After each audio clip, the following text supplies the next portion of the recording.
අද එයා fry rose පාන් හදමු. ලංකාවෙන් පිටේ ඉන්න ඔයා රෝස් පාන් හදන්න වීඩියෝ එක සේව් කරගන්න. පාන් පිටි, සීනි, ලුණු, ඊස්ට්, පොල් තෙල් එකට එකතු කරලා මද රස්නේ උණු වතුරෙන් අපි ඩෝ එකක් හදාගන්නවා. ඊළඟට මේ ඩෝ එක විනාඩි 15ක් අපි හොඳට නීට් කරගන්න ඕනේ මෙන්න මේ පදමට. පැයක් එකහමාරක් යනකොට ඔයාගේ ඩෝ එක ඩබල් සයිස් වෙනවා.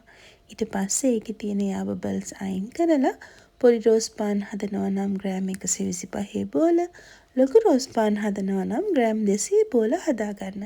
ඊළඟට මේ බෝල ටිකත් විනාඩි 10ක් ඩබල් සයිස් වෙන්න දෙන්න. ඔයා දැන් වීඩියෝ එකේ දකින විදියට ඩබල් සයිස් වෙච්ච බෝල ටිකක් පැතලි කරලා දෙකට මැදින් නවාගෙන කලින් අපි හදාගත්ත පොල් තෙල් පාන් පිටි පේස්ට් එක ඇප්ලයි කරලා බේක් කරන්න කලින් බේක් කරන ට්‍රේ එකේ විනාඩි 15ක් ඒකත් ඩබල් සයිස් වෙන්න දෙන්න. ඒ විදියට ඩබල් සයිස් වෙච්ච පාන් ටික අංශක 200ට විනාඩි 5ක් ප්‍රීහීට් කරපු එයා ෆ්‍රයි එකේ විනාඩි 15ක් බේක් කරගන්න. විනාඩි 15න් පස්සේ පාන් එකේ උඩ කොටස බේක් වෙලා ඉවරයි.